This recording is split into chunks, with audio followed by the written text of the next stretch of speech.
Welcome to another episode of Fatherhood, Breaking the Toxic Cycle. And I'm here today to have a very special guest, and it's someone I used to work with. And he goes by the Instagram, Joel's Got the Keys. That's me. Awesome. And we're going to share a little bit of his story today and just his upbringing, and then when his son came into his life and how it impacted him. So this is going to be an exciting story for Generation Z. Are you Z? I Or are you millennial? I think I'm millennial. Yeah, I'm Mil- millennial. Yeah, Awesome. So it's going to resonate with millennials and even Generation Z because there's a lot of kids yeah. having kids right now. And so with no further ado, welcome, Joel. Thank you for having me. I'm really honored to be here. No, thank you. So I want to just introduce you to the audience, and maybe you can just share a little bit about who you are and your story. Yeah. So, my name is Joel. I go by Joel's Got the Keys, and I am 31 years old. I'm a father. My son is 7 years old. So I had him, I believe, when I was like 24, and I come from a pretty small town called Victorville, California, and yeah, that's. I'm in real estate. Anything else? Awesome. Absolutely. So you do some pretty exciting things in real estate because you deal with a whole different side of real estate. Yeah. And I think it's called wholesaling, or there's a Yeah. lot of different, but tell us a little bit about that. So how did you started in real estate and Yeah. then you transition. And then I'm curious to find out just the name and where it came from, because that has a very special meaning.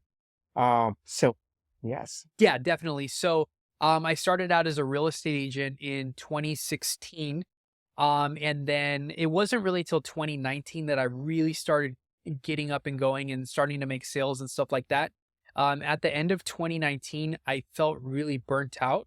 I honestly didn't know why until 2 days ago. I found out why I felt so burnt out, but I felt burnt out, and so I just felt like I was looking for more. I wanted a way to make more income, essentially not having to work as hard. That might sound lazy. Um, so I got into wholesale real estate, and I just absolutely fell in love with it. I love the investing side, and really what we do is we find off-market properties, and we put those under contract, and then we sell those contracts to investors, and they pay us a fee called an assignment fee. And the cool thing about that is you can literally live anywhere in the world, work anywhere in the world. I have some friends that actually they are from Denmark. They live in Denmark and they wholesale here in the United States. And so it's a virtual business. Whereas when you're a real estate agent, you actually have to be in the market. You have to go on appointments and meet people physically. And so, yeah, I just went all in on wholesale. Right now, I'd say my business is actually kind of a blend of both. I'm doing both right now, retail and wholesale. So that's where I'm at. And in 2020, I started my company. It's called Sold Home Offer. And the way that I came up with that name was I really was at this point where I had a mentor. I didn't really feel like I was in alignment with him and his lifestyle. So I was like, hey, I want to go out and do my own thing and I want to make my own company.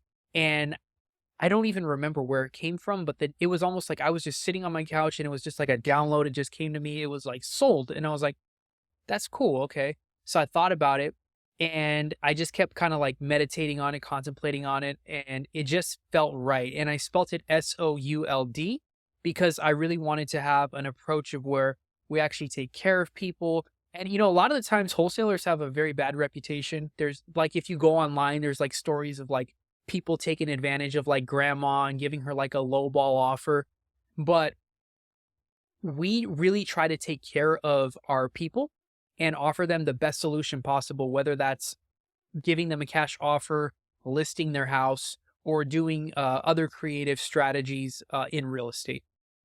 Awesome. Yeah. That's freaking pretty exciting to watch you have that transition. Yeah. Thank you. Now, before we kind of dive into your childhood, how has, now you said you have a 6-year-old son? 7. He 7 just years. turned Okay. 7. Yeah. 7. So going into real estate, because it takes a lot of time and it takes away from, Yeah.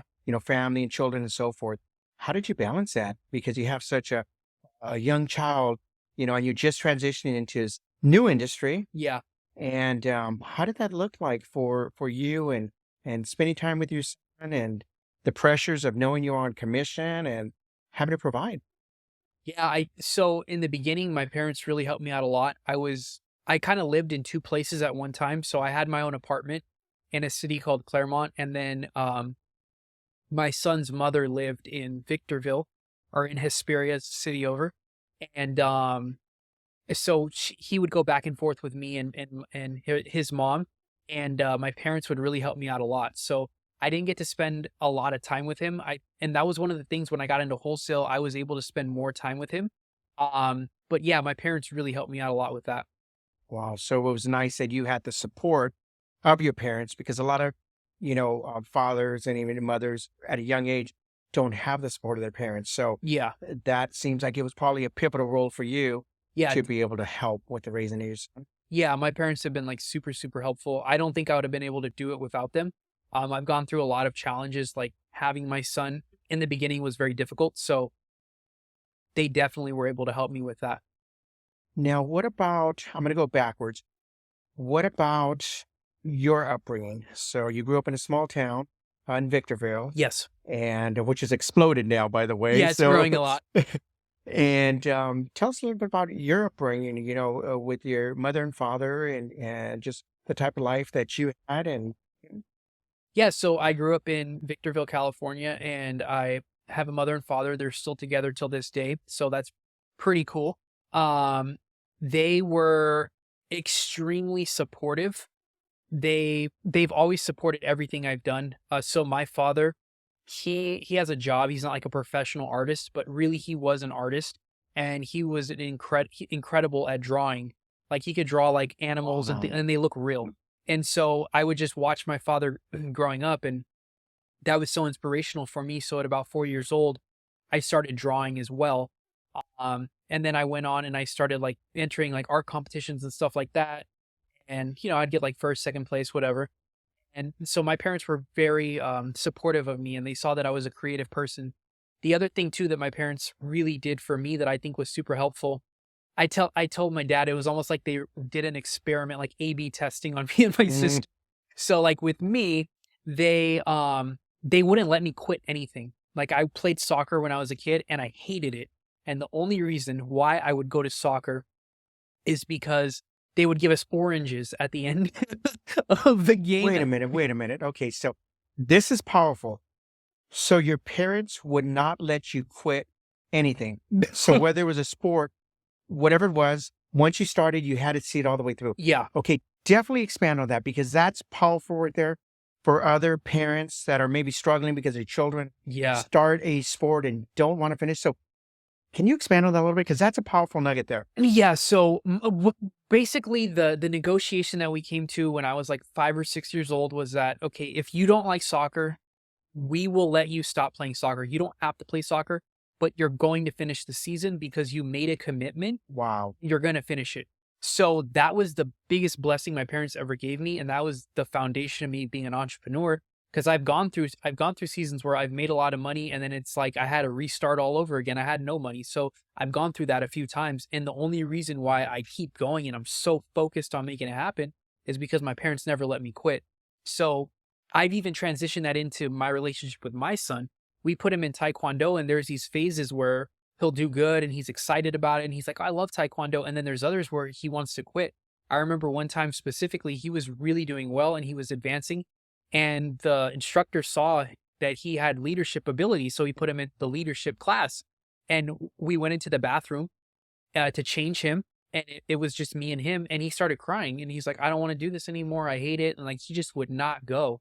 And so when I talk to my son, I get down to his level. So like I got like on my knees and Wow. I just started talking to him like, eye to eye, man to man. And I was just like, "Hey, like you got to do this. You made a commitment. You said you're going to get your black belt. We're going all the way.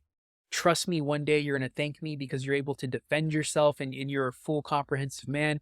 You can, defend your family, your wife, your kids, your friends. So you're going to thank me one day. You got to see it through." And I just talked him through it. He got back out there. That was like a year ago. He's still doing it. And so, yeah, I got that from my parents.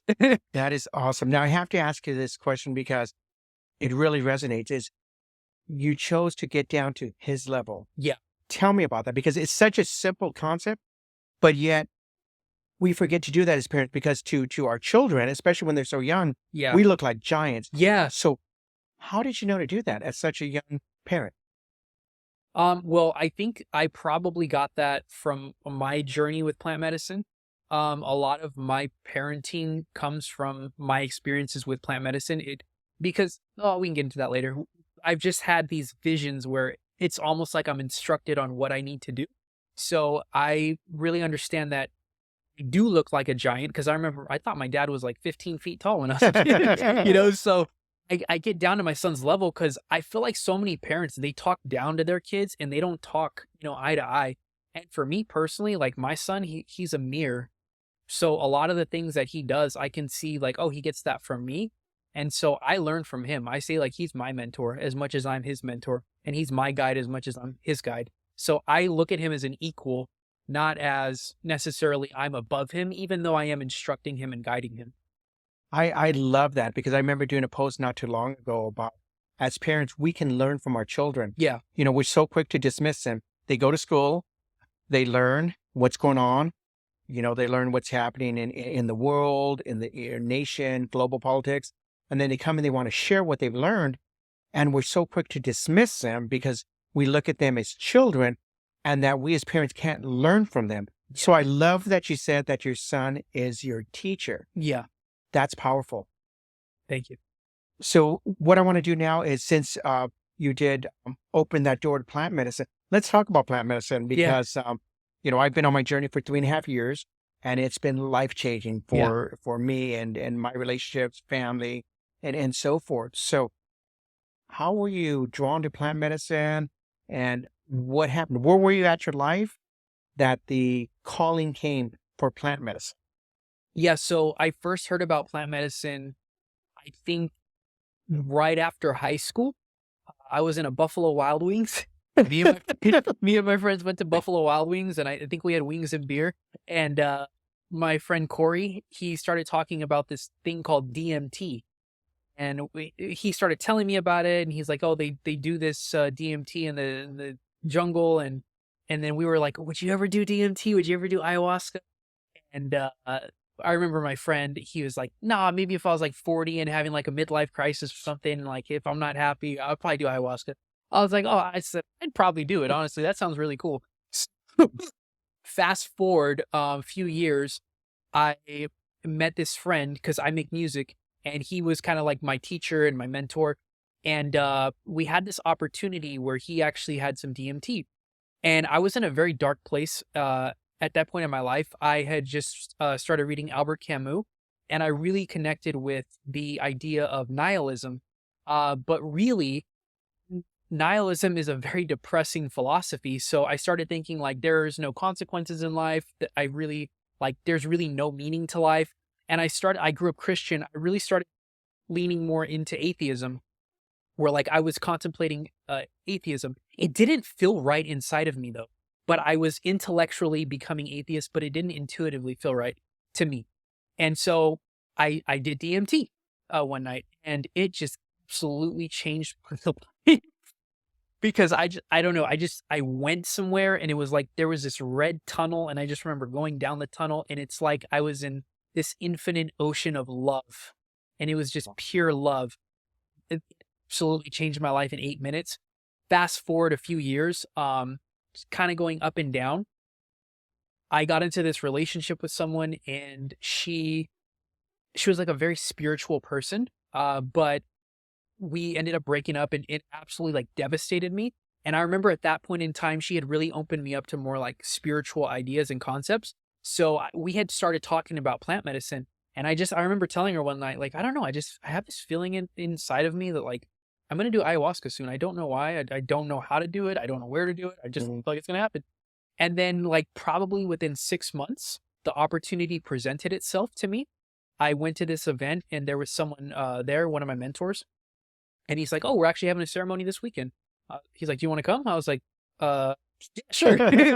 And then I talked to Danny Morell, and because he had just got back from his ceremony and his journey, and he was like, "Yeah, you should definitely do it." And like, this is kind of my experience. And so he really opened me up and made me feel comfortable doing it because I was so scared. And I just looked at him and I was like, he actually looks better than before. So I was like, "Okay, I'll try that." So that's how I got into it. Wow. And Yeah. tell me about, your first experience with ayahuasca is always one of your most profound. Yeah, So really. tell me about the awakening that happened and did you have your ego death? And how did that now start your full journey Yeah. into an awakening. Yeah, that's you said something, but when we were off camera, it was so funny because you're like, yeah, you were like this really rambunctious, and then you were just like calm, and that was that first ayahuasca experience. Because what ayahuasca showed me in that first experience was sometimes, and I still struggle with this, something I'm still working on. It's like I like get to a higher level and I like fall, so I'm working through it, right? But sometimes I talk too much. Sometimes it's you can actually say more by being silent. And so that's why I'm a lot more calm now than I used to be. And I think that was just me kind of transitioning from being a boy. That was my like my inner child. Because when I watch my son, he's like, hey, like jumping around dancing. Where now I'm like more calm and I know how to kind of manage my energy better. But I definitely had an ego death. I just saw like so many times where I would maybe say something to like my parents, or I like to make fun of my mom because she's like a very anxious person. And I inherited that, unfortunately. And so sometimes like I'll mess around with her or joke with her. But what ayahuasca showed me was that when I do that, I'm triggering her anxiety and I'm causing her stress. So like I'm actually bringing illness upon her, even though I don't have an ill intent. So I've learned to not joke with her as much to where I put her in a stressful state. So I still joke with her, but as much as I used to, because I don't think that was good for her health because she doesn't manage stress very well. So that was something that I learned from ayahuasca. And yeah, I just learned like, I don't know, you get so deep in your ego, even like with road rage. It's like this person cuts you off and you just want to like run them off the road. It's like you don't have to do that. There is a better way to handle things. And when you give into that anger and that rage, that is your ego consuming you. But you can transcend that. Wow, you said something that really resonated, and I want to tie it into a relationship with, just say, a father. It can be a mother, father, but Mm. just a father and their child, because you said you would make fun of your mom just because she was anxious, just to kind of trigger her because it was funny. But how often do we do that with our kids? Yeah. Well, and I remember, I would, my daughters would say, "Oh, we're princesses." I said, "No, you're not a princess. You're like a toad," you know. But I didn't realize that I Yeah. was leaving this like lasting impression. So, how do you correlate that now with plant medicine? And you saw the connection, and then with your son. That's a great question. So for example, my son is a stud and a lot of girls like him, but Hmm. he's just like he's not into that at all right now. Like he just wants to play Pokemon. And so I like when I go pick him up from school, or his mom will tell me stories like girls really like my son. So there is this one girl in particular that he seems more fond of and like he's more open to talking about it and stuff. So we'll always like make fun of him. And I could tell that it bothers him. So one day I went to him and I was like, "Hey, when we talk about her, does that bother you? Like how does that make you feel?" And he's like, "No, I really don't like that. It bothers me." And so I was like, "Okay, well then I won't make fun of you anymore. I'll stop. I'm sorry."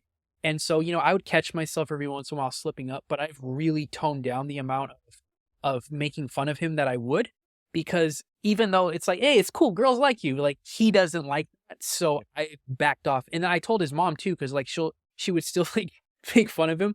I would say, "Hey, like, he doesn't like that," so now she's, like, toned it down too. Wise. Yeah. So through your journey, you're also teaching Yeah. his mom Yeah. how to interact with Shun and not causes damage, because it does cause damage, Yeah. even the joking. Yeah. Now, when you were in ceremony with plant medicine, was there any healing with your relationship with your mother and father? Like, how was your experience growing up? And then did plant medicine show you anything that you needed to come full circle to heal? I think sometimes it could even just be, like, the moments leading up to plant like, the actual ceremony. They say you're, like, already in ceremony once you make the commitment.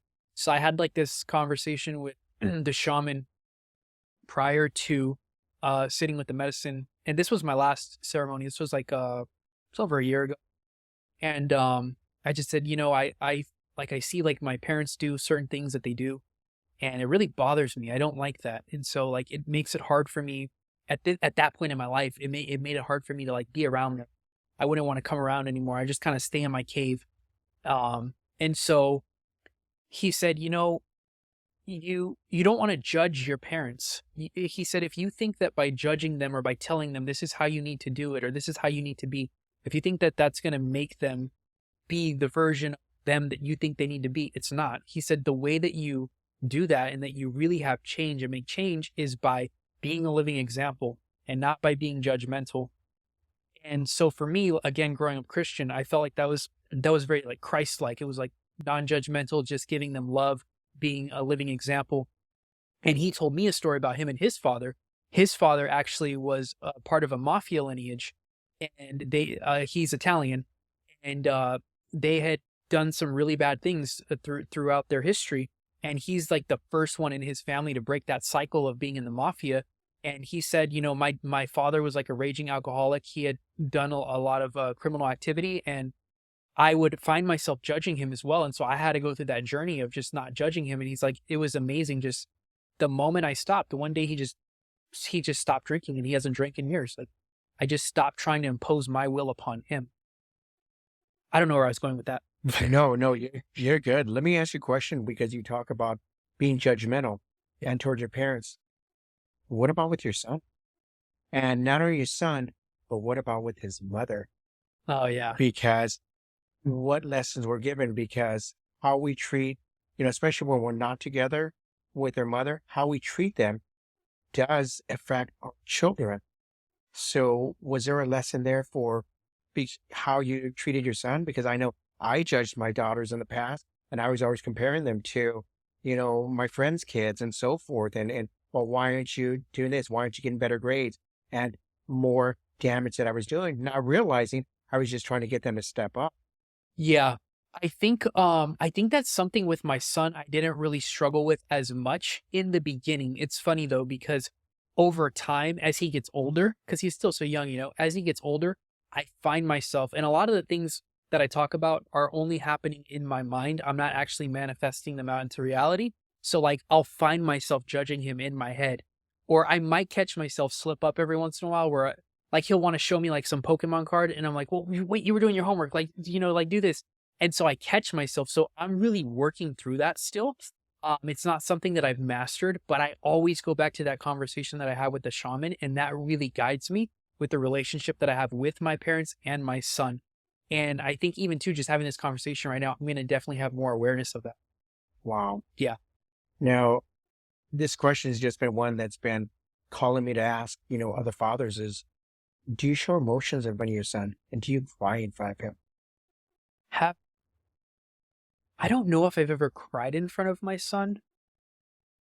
I'm definitely vulnerable with him though. Like I tell him if I'm going through something. He doesn't fully understand it, but for me, I like to show him when I'm going through something difficult. The reason why is because I want to show him that yes, I'm going through something difficult, but I'm doing my best to get through that situation, and you're going to see how I handle it. I'm going to manage my emotions properly. And managing my emotions properly is not me being necessarily stoic and not having any type of emotion. It's like, it's me just working through it with grace, not, you know, exploding or anything like that. And sometimes I do catch myself. That's why meditation is very big for me. If I don't meditate, I turn into like a different person. I have to meditate every day. And yeah, so I forgot where we're going with that. I'm sorry. No, no, we're good. You just opened up something that I definitely saw on your Instagram feed that I wanted to expand on is I saw you showing him meditation and breath work. Oh yeah. I love that. Yeah. And I saw him sitting there participating. So tell me about that. Like what just called you to say, hey, we're going to do this meditation and breath work? Before I get into that, going back to the plant medicine, because it ties it. So when I was on plant medicine, I had the last ceremony I was in, it was like so beautiful. I had this vision of me and I was really old. I was like near my death. And my son was on the side of my bed. Or like I was like ill, or I was going through something really difficult. And he was just like, "Oh, come on, Dad, you got this, you got this." And it was like he was coaching me. And so I always like kind of go back to that. And I like to run. So like I'll run like, I don't know, 10, 15, 20 miles. I've ran marathons and stuff like that, half Wow. marathons, and I've run one marathon. And just like that vision keeps coming to me, like he's guiding me, like he is my guide. It's like a future version of him. But I had that vision of us, and I've had other visions on plant medicine where it shows me what I need to do with my son, like get on your knees and talk to him eye to eye, um, ask him questions, talk to him in a certain tonality, and show him breath work.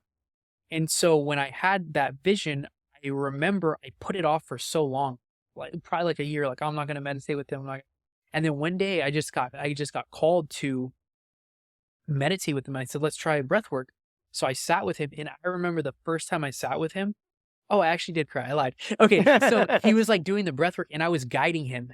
That video you saw was like the second time, but the first time, like I was guiding him through the breath work, and I remember it was weird. It felt like my head opened up, like the top of my crown chakra, and it just felt like this like light or like this energy descended into my body, and I don't. It felt like I embodied like a higher version of myself, and it said, "This is what I've been telling you to do. You finally did it. You're finally stepping into your higher self and becoming the father that you're supposed to be, that we've been telling you need to be." And so I literally just started crying. And so, yeah, I've been teaching him breath work. And a lot of times he doesn't want to do it. I have to like push him like, come on, let's do it. Let's do it. And then he'll do it. And then the other day, and we were in the car, and he's like, hey, can you put on a song with like no words? And I was like, yeah, sure. And then so I look in the back of the car, and he's like doing breath work in the back Oh, of the car. wow. But yeah, I taught him that because it helps you manage your emotions, and it helps you. I've had a lot of great downloads from breath work. I saw something on the Instagram post that put some tears in my eyes. And now hearing that plant medicine showed you a lot of lessons on parenting. The one thing that blew my mind this morning when I saw it was you taking your son to go see a yacht Oh yeah. and then talking about manifesting and how some people, they see something they want, but it's just a dream that they're never going to achieve. And you coached your son on, and you told him, come and look, this is going to be our yacht one day. But can you expand on that? Because that's powerful. Yeah, so I think certain people, everyone has their own life path, right? I think for me, when I was a kid, I always had really big visions, and I had no limitation on my mindset. It wasn't until I got older that people started beating me down into believing like I have to go and get a 9 to 5. I'm only going to make $50,000 a year. I can't have all the things I want. Because this sounds kind of funny, but growing up, like I would come home from school, and I would just turn on like BET or like MTV, and I would watch the rap videos. And like for me, like Puff Daddy was like, I don't know, like he was like my idol, and like I would just see him on the yacht with the Ferraris and stuff, and I liked that. I know like some people say that's materialistic. It just naturally attracted me as a kid, and so I always like thought really big. And even when I was a kid, like I would have my mom drive, like we would drive by these mansions on our way to church, and I would just imagine myself owning a house like that one day. So I've always been this way. And so with my son, I tell him that like, hey, like anything that you want in the world, you can have. Like the only limitations that you have are the ones you place on yourself. I think Napoleon Hill said something like that. And so, yeah, I'll take him to like go see yachts, or I'll take him to, we'll go to open houses. Like we went to this open house, and he loves waterfalls. And there's this $10 million house for sale in Laguna Beach. It's been on the market forever. If you expire, hit me up. Just kidding. And I took him because it has a waterfall when you walk into the house. And I was like, hey, like, you can have something like this one day. And I always tell him, like, I'm building my business. I'm working on our business. And one day we're going to own a house right here on the beach in Laguna Beach. And that's my goal. And that's what we're going to do. So I tell him that because maybe he doesn't want to be an entrepreneur. Maybe he doesn't want to own a yacht. Maybe he doesn't like those things, but I want him to pursue his dreams and do anything that he possibly sets his mind to. Because that's what my parents always told me I could do. They always said, hey, you can do it. The difference between me and my parents, though, is like they didn't have access to the internet. So they did all they knew to get by. Like my parents many times had 2 jobs at one time, but they would always tell me like, you can do it, you can do it. So for me, I don't just want to tell him he can do it. I want to be a living example of that. And that's what I do by, having my own business and stuff like that. Wow. So I saw a post. I was on the treadmill and I almost fell. And it had to do with give more money to your children's mom. Oh, yeah. Wow.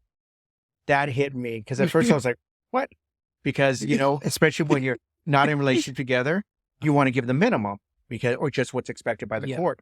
So I'm just curious to have you dive a little bit deeper into why you feel that a man that's not with their mother should give more money. And I love the concept. and the perspective you put on. So I would love for you to share. Yeah. So when I first had to pay child support, I was absolutely opposed to it. I was in the victim role, world's against me. At that time, I was working at Starbucks. I was still in college. I didn't make a lot of money. I maybe made like $12,000 a year. So it was a lot. Like, it was like, man, why do I have to do this? I'm not making anything. We have 50-50 custody. Why do I have to pay? I was mad. Um, Fast forward, getting into real estate, I had some like really good mentors. And I just remember my broker at the time, Danny Morell, he would talk about how you need to support, you know, the mother. He's like, there's some of you guys in here, like, you don't want to pay child support. You don't want to support your mother. He's like, you need to do that. You're basically like blocking the flow of abundance to you. And so when he said that, I was just like, man, that's whack. and then, and then I sat with it for years, for literally years. And I think it was those journeys through plant medicine and just even now, like I just receive downloads and thoughts and I'm always contemplating and meditating. It just came to me one day, like, so what happened was I was paying the bare minimum of child support for years. And what happened was this actually happened to me like last year. So not that long ago. I was late on my child support payment. And when you're like literally a day late, your real estate license is gone. Your driver's Wow. license is gone. And so I had listings. I had like it was like a 1.6 or $1.8 million listing in Los Angeles. I had a few listings at the time. My wholesale business wasn't affected, but my retail business was. So I had, you know, a lot of money on the line, and I had to give my listings away to other agents. And and you know what was the worst part was that because I didn't make that payment on time, I have a team, and some of my team generated those deals, but they were under me. So like my team lost out on money too. So like my stupidity cost my whole team. And so going through that process, I learned a lot. I got my license reinstated. And then I basically came to an agreement with her and I said, hey, look, I'm a very honest person. And I'm going to tell you this, like, if we can just like get out of the court system, I will pay you more money. And I said, this is how much I can pay you right now. And I'm going to continue to pay you more as my income goes up. So for me, my goal is the more money that I make is to pay my son's mother more money. So like it's say I'm making $10,000 a month and I need to pay her at least 1,000. It's like 10% of my income for me. So I want to pay her at least 10% of my income.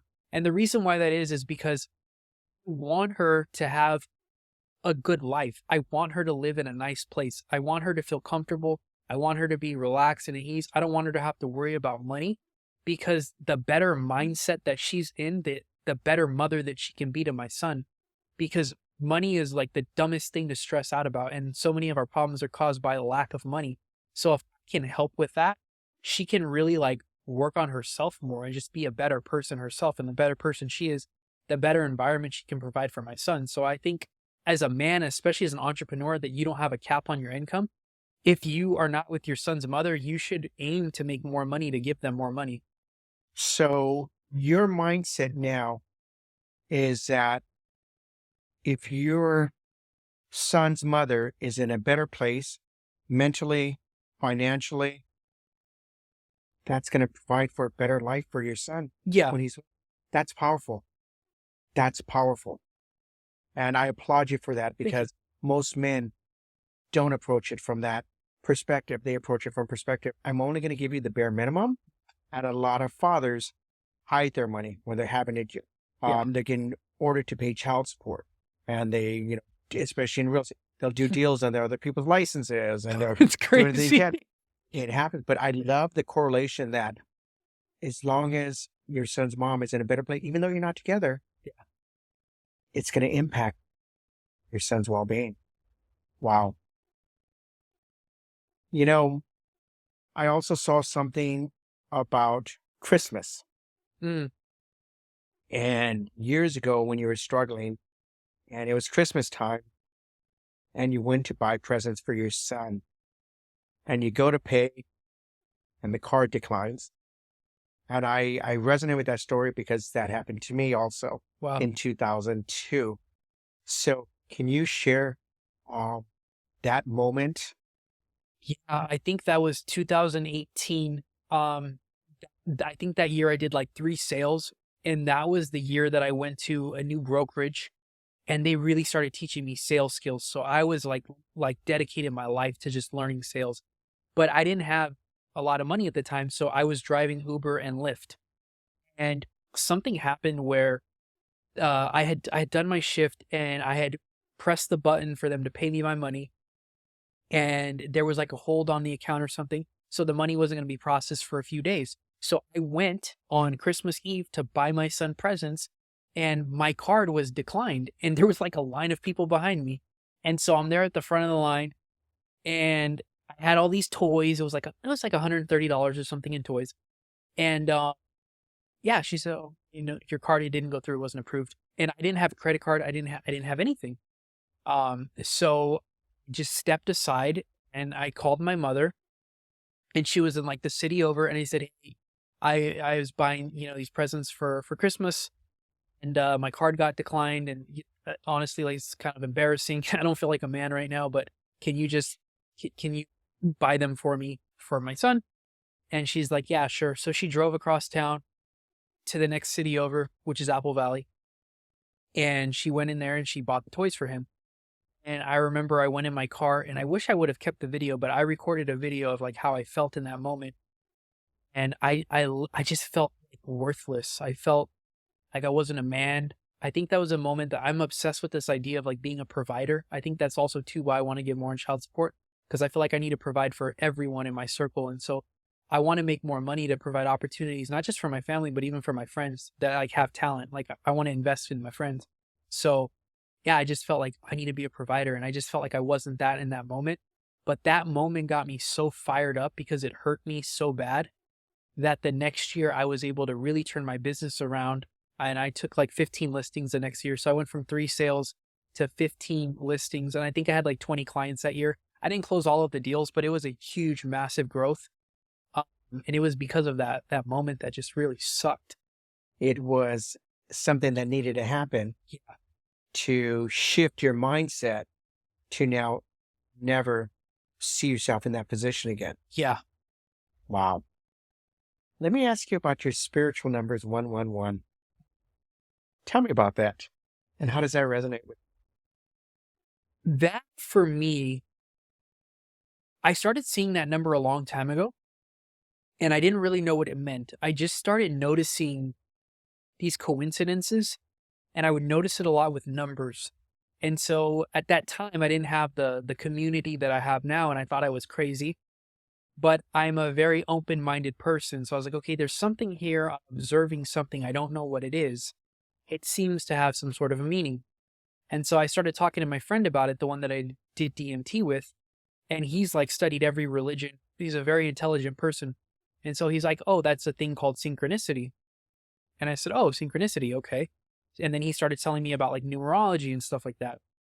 And so what I've noticed for me personally is I see this number 111. It basically reminds me that I'm on the right path. Even when something's difficult, it'll appear. Oh, I want to show you something actually. Can I pull out my phone? Absolutely. I saw this on the way here, and I took this picture for you because it just happened to appear. So I saw this on the way.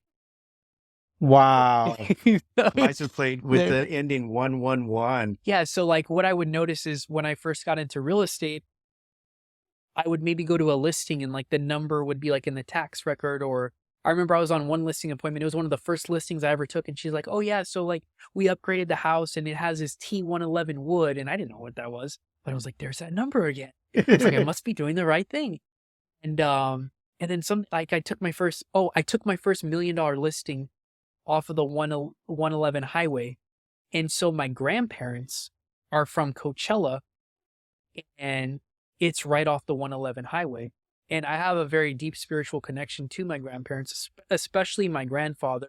Even though he's no longer physically with us, he's still here. I feel like I talk to him quite often, honestly. I think I talk to my grandfather more than I talk to my own parents. um, and so, yeah, every time I see that number, I know that I'm on the right path. I was going through something difficult recently, and I just kind of like said to God, I was just like, "You know what? If I'm going to make it through this situation, can you just give me a sign?" And I'm telling you, like literally within like a minute, two cars with that license plate, 111, 111. I was like, oh my God, this is crazy. And so I just started noticing that. And honestly, another a book that really opened my mind, even though it's a fictional story, when I read it, I was like, that's my life. I am that guy. It was The Alchemist. I Ah, felt like I was that kid in the book. And that really opened me up more to the idea of synchronicities and how there are these meaningful coincidences that, it's like the universe's way of communicating with us. wow. So let me go backwards in time. And that moment when you're younger, you're struggling, and now you find out that you're going to be a father, and just the emotions. My gosh, I don't even have my shit together. Can I say that shit Yeah, yeah. together? It's your And podcast. now, and what am I going to do? Because that's one of the biggest fears, that we all face, especially being young parents, is there's never a right time. There's never a right time. I feel like what I'm going to say right now, I think it's going to help someone. And I hope it does. I really do. When I found out I was going to have a kid, I was absolutely terrified. Again, because I grew up Christian. And growing up Christian, you're not supposed to have premarital sex. So for me, it was had so much guilt and shame. And because my family, they run a church. So at the time, I had two families, and they both ran two churches in the high desert where I'm from. And so my whole family runs churches, and none of my cousins have had children out of wedlock. I'm sure they were, knocking boots, but they didn't have kids. And so for me, I was like the first one. Now, I didn't find out till later that like some of my aunts and stuff like families hide things under the rug, but I didn't know at the time. So I was so scared, and I felt like I was bringing so much shame to my family, and I was letting my parents down. I was in college at the time, and all I wanted to do was finish. I was in like my last year of college. I just wanted to finish and go and get a job in marketing. And I also wanted to pursue my music career. And I didn't want a kid because I was like, this is going to slow me down. It's going to stop me. But it was really like, and I don't have a problem with religion, but it was really that upbringing that I had that brought so much fear upon me. And so I have some friends that they're, they're from different cultures. They're, maybe from Asia or Africa, and they have different ways and beliefs or the Middle East, and they have different ways of going about things. And a lot of it ties to either religion or culture, and a lot of that is rooted in religion. And so I know, like, I've had conversations with some of my friends. They're like, yeah, like if I ever had a kid, like I'd probably have an abortion. I even remember I had a friend, like he ended up having a miscarriage, but it was like he threw a party when he had a miscarriage. What? Yeah, like everyone like came over, like got drinks and stuff, like, hey, cool, like thank God, because his father was a pastor. He was so scared. And so his girlfriend at the time was devastated, but he was like, I dodged a bullet.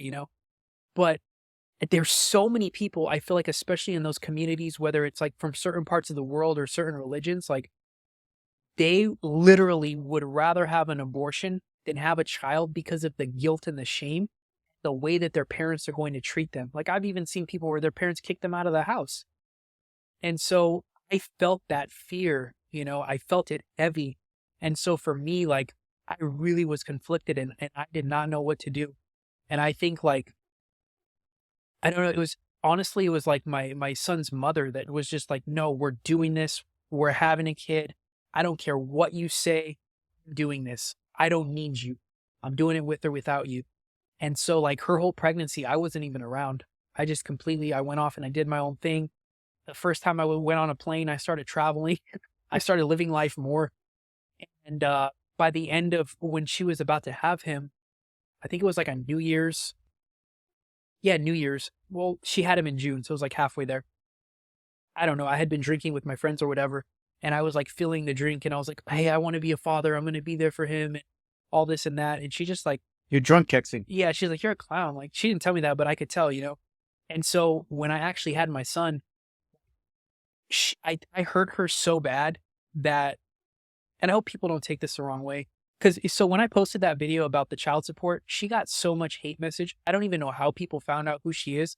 People started DMing her like terrible messages that she's like a gold digger and she's just money hungry. When that was me, it's something I wanted to do. So please don't come after. But yeah, like I wasn't able to see my son for like a few months. Like I wasn't even there when he was born, and that really hurt me because I did want to be there. My best friend just had a kid, and like I don't even know what that's like. You know what he's going through. But I hurt her so bad that she didn't want me around. So I don't blame her for that.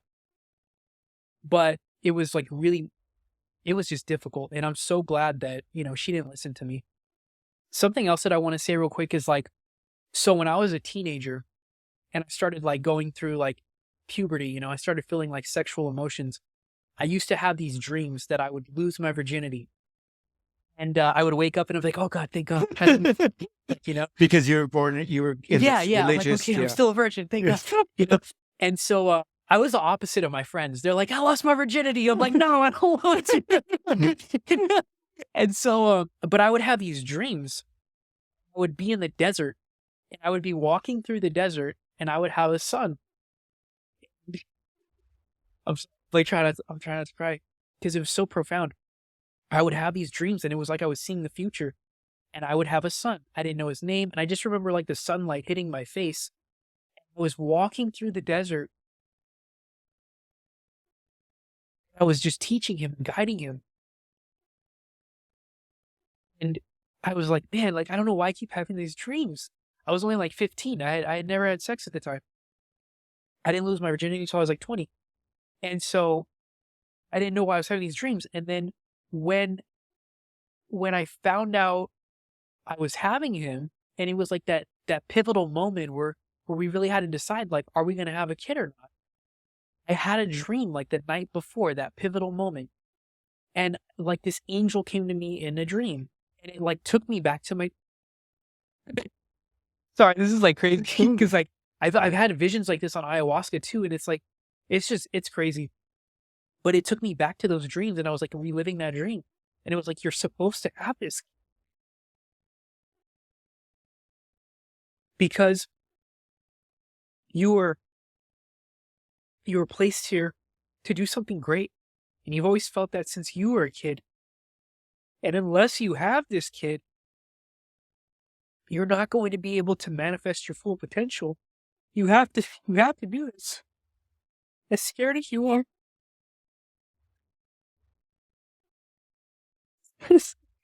No, it's beautiful. It's something we all struggle as young fathers. And so I had that dream the night before. And the next day I felt so conflicted because I was like, I don't know what to do. I felt like I was letting my whole family down. And this is the funny thing. When I told my family, they didn't even care. They were 100% supportive of me. Wow. And I just, like I'm crying. Like I'm crying right now. I cried to my dad. I feel like I'll let you know. They were so supportive of me.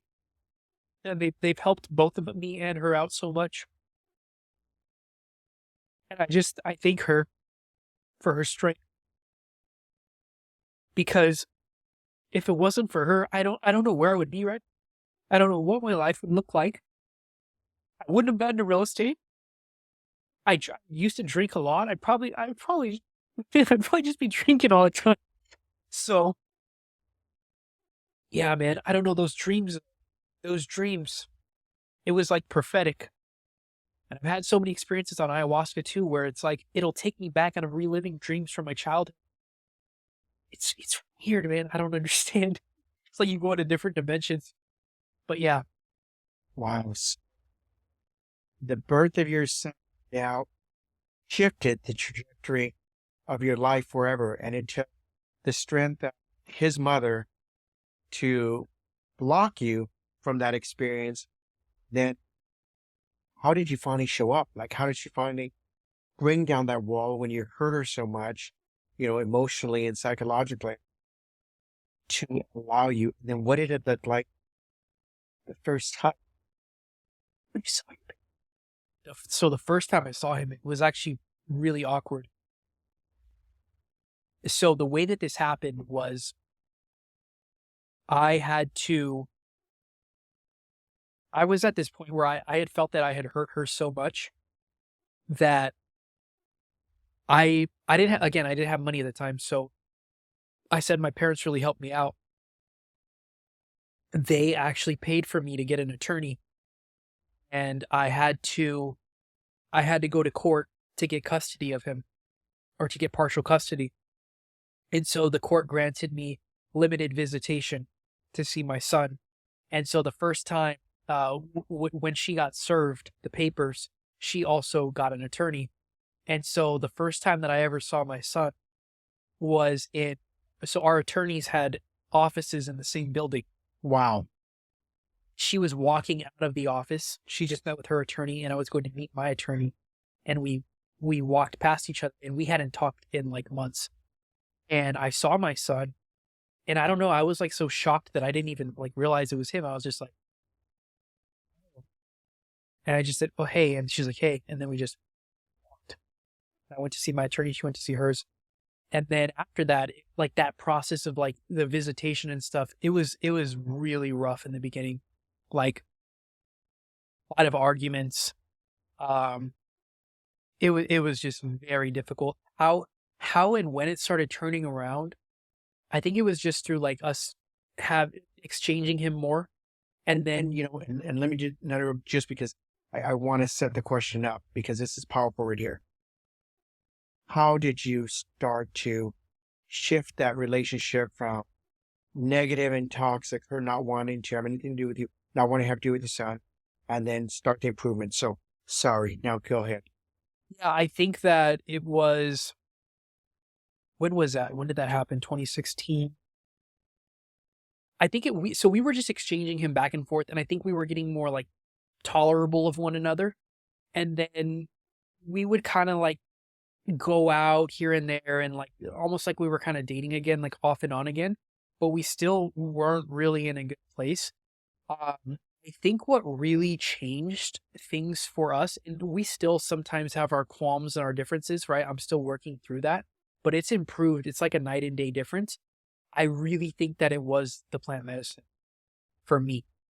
And I know for everyone, that's like not everyone's path, but for me, it truly changed my life, and it's made me a better father. And how's your relationship now with your son's mom? For the most part, we get along pretty well. I think something that I'm still working on is kind of like how I said, like I would, maybe make fun of my mom, or like that's like the child essence inside of me. I think sometimes I say things that are triggering, uh, and I don't know why I do that. So that's something that I've been working on, and that I'm currently working through. And I really go back to those, like that first ceremony where the medicine was saying, hey, sometimes you got to say less. And so I'm working through that, because I have to ask myself, like, are my words really like, are they helping? Like, how are they serving me and her, or are they hurting us? So that's something that I'm still working through, because I think like my whole life, it's a really bad habit that I've had of kind of just being an instigator. Like my whole family says like, oh, you're an instigator, because I like to stir the pot. And I think like, I don't know if it sounds kind of like sickening. I love psychology so much. I'm actually going to go back to school for psychology one day. Like that's my goal. I want to like get my doctorates in psychology. So what's the date? What date? Let's put a date on it. I plan on doing that in my 40s. And the reason Okay. why is because I really want to establish my business, and I don't want to have to worry about my business. It's something I just want to do because I want to do it, and my business is already running for me. So I want to spend my whole 30s just building my business. So I want to do that in my 40s. And I want to study like consciousness and stuff. But with the psychology, I think I like to instigate, because I like to see how do people react and respond. And if I say this or if I say that, it really is like pushing buttons. And so I have to learn to stop doing that. But that's something I struggle with. Wow. I'm being very vulnerable, guys. No, this is powerful. This is powerful. Is there anything before we start to wrap it up? This has been a beautiful podcast because it just covered such an area of different subjects, and just and especially how plant medicine opened you up on how to touch to love and heal. But is there anything that you'd like to cover as we're starting to wrap up? Because before we finish, I want you to grace us with your music. So, Oh man. absolutely, because you are an artist also, Thank and you. I started watching your videos. Pretty cool. Thank you. So, but before we get to that and close it out, anything else? Any other, messages you can share for young fathers that are on their journey towards healing the relationship with their son or daughter's mother, and just best Yeah. practices that you could bring home to us? Yeah, I would say two things. I would say number one, and I feel like this is for, I like to say for the kids, but it doesn't necessarily have to be for the kids. Like, you got to realize that if you're going to have a child, it is extremely terrifying. And there is a lot of, you might feel pressure from the outside world, and you're going to get these false narratives. And this is one of the number one that I've heard my friends say is, I have a friend and she's a doctor now, but she used to like talk about, if I were to have a kid, like I'm not financially ready, I'm not in the right position. Being financially ready is an illusion. It's a lie. You don't have to be financially ready. You will figure out a way to do it. And when you say I'm not financially ready, you are literally putting a limitation on yourself. You are all powerful. You can do anything that you set your mind to, because the very force that created this universe that we live in lives inside of you. You are that experiencing itself. And when you realize that, it doesn't matter the challenge that's placed in front of you. And see, I didn't know this one at the time, but the challenge that's placed in front of you, you can make it through it. And that challenge, that thing that's so difficult and so daunting, it's a gift. As much as it sucks and you got to go through it and figure it out, and maybe you're not getting along with the other person, the mother, the father, you can get through it. And you're going to learn something through that if you handle it with grace and you understand that life, I got this from Tony Robbins, is happening for you, not to you. So I would say that's the biggest lesson. Like, this is happening for you to be the person that you need to be. It was all designed by purpose. And secondarily, the second thing I would say is, what was I going to say? Oh, stop the games. A lot of the times when people have kids, just stop the games. You're trying to get back at the father. You're trying to get back at the mother. Stop it. It's about the kid. It's not about me getting back at her getting back at me. It's about what is best for this kid. Like, how are we going to raise it to have, have emotional intelligence? How are we going to raise it to do well in school, to just be a good person? It doesn't matter. The games, they got to stop. Like, it's not worth it, guys. Wow. Stop the games. So profound. So such simple concepts, but yet how they just have such dire shifts in the relationship. Yeah. You said something that really resonated with me. And I remember one of my brothers that I journeyed with, and it's one of my good friend's brother that passed away. His name was Mitch Asa. And he went through his struggles and found his enlightenment in his final years, and just passed away last year. But I remember being in an ayahuasca ceremony with him in Peru. And in the middle of ceremony, he just starts yelling, "Oh my gosh, it's a gift. It's a gift. Everything's a gift. The good, the bad, the Beautiful. highs, the lows, it's all a gift." And he had just this explosion of emotions, and just realized that no matter what life throws at you, it's all a gift. And you just bringing that up about a gift just really brought back a flood of emotions of Mitch. And he was a beautiful singer, a beautiful soul. And he was actually on American Idol Oh, how cool. season 2, I believe, or 4, one of those. But such a beautiful soul. But just that always stuck with me is, to me, everything's a gift. It's a gift. That's incredible. Oh my gosh, this has been amazing. Now, I want to hear a song. Do we need to put an instrumental? Is there something we can pull up? You want to do some a cappella? But See, I just think that the audience should be graced with a little bit of trying to think. your singing abilities, if you're okay with that. Yeah. Okay, so I don't know if you're going to cut this out or if this is going to stay in there, but I have this thing, right? So I'm learning a lot about myself through my music. And what I'm learning is, like, I don't know. I've always, my whole life, I get performance anxiety. So, like, I'm really good at something, and then when I get put on the spot, like, I'll forget. I remember even one time, because I used to like actually perform and stuff. Like, one time I like completely forgot my lyrics on stage. It was terrible. and then I just like started freestyling or something. But let's see. I said all that to say like I'm trying to think of like a song that I could rap for you, and it's like when I get put on the spot, it's like all my lyrics disappear. It's like, where are you guys? Let me see what I have. Let me look at my phone. No, absolutely. And in the meantime, I'll go ahead and do the outro. This has been an amazing podcast today with Joel, and being able to sit down and just watch his transition from struggling to coming full circle and starting the process of healing not only himself, but healing with his son, with the mother of his son, and also looking at how things impact the way he kind of joked around or just chided his mom, and how that impacted her, and how he's now shifting that to how he raises his son. So, Thank you. I appreciate it. Thanks for having me. oh, absolutely. What if can I play it? Absolutely. Okay. So this song here is not finished.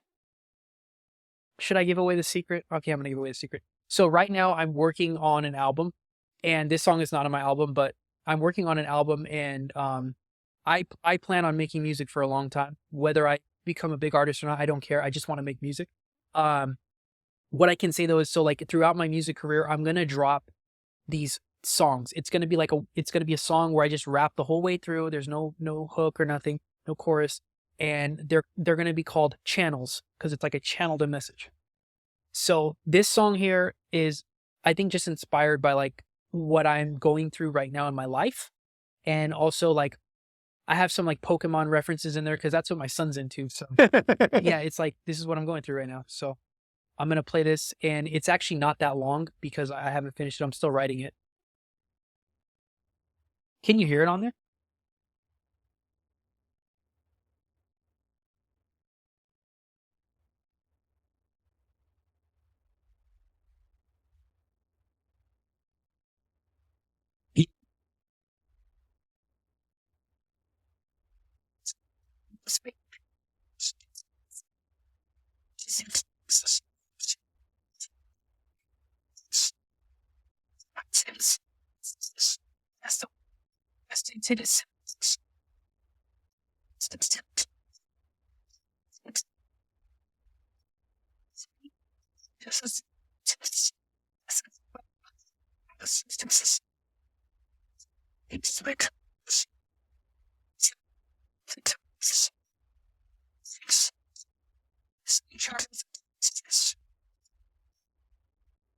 That's all I have so far. Wow. I have to tell you, I closed my eyes and I was listening to it. I literally felt like I was going back into an ayahuasca journey, Oh, come and on. just know Thank you. the music back. So I just have to ask, like, tell me about the sound effects behind it, because that literally resonate with an experience I had at the beginning of my journey. So I'm just curious where those sounds came from and how you put that together with the music, because I literally started to feel like I was going on a journey. So in regards to the actual music itself and like all the voices and that, I actually had bought this instrumental, this beat from a producer like years ago. I actually bought it in 2017, and I had wrote a song to it, and I just found it by accident like a few weeks ago. And it's funny enough, the song that I made was that song I actually wrote on the night that my son was born, back in the day, the original version. And it was almost like it was just about the pain that I was feeling about not being able to see my son.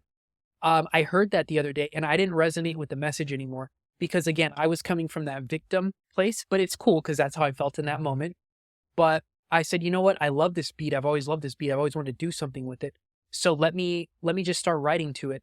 And yeah, I just started writing to it, and I think that's just kind of where I was at in my life. My son was staying with me at the time because he was off of school, and so I just have like Pokemon cards around the house and stuff like that. But in regards to like the other concepts in the song, I really want to find a way to blend like spirituality into my music, but to not to where it's over the top though, to where it sounds like if you're not Christian and you go listen to a Christian song, most people are not going to want to listen to Christian music because it's over the top. But if you listen maybe to like the stuff like Kanye West is making right now. Like he'll put like little Christian references in there, and it's cool because it's not over the top. So for me, I like to put little things like that, or even like mindset or business, and that's why I talk about like manifesting and how I do affirmations and things like that. But I'm really trying to bring like those higher concepts into my music. And I've even one of my ayahuasca ceremonies, I had this song that I was working on, and that's probably one of my favorite songs. And I literally was writing the song in my head in the ceremony. Like it was giving me the lyrics. And so a lot of the times, like I kind of just put myself back in that mindset. And that's why I call it channel, like channel one, because that's the first channel I'm going to release. It's because it's like I'm getting those messages, and I'm basically like putting the things that I learned from either ayahuasca or psilocybin into my music. Thank you so much for coming on. And I think this is a wrap for Father Breaking the Toxic Cycle. Thank you. Thanks for having me. Welcome to Fatherhood, Breaking the Toxic Cycle. Dive in as real dads bear all the mess-ups, make-ups, and every heartfelt moment in between. Tune in. It's raw, it's real, and it might just change the way you see family.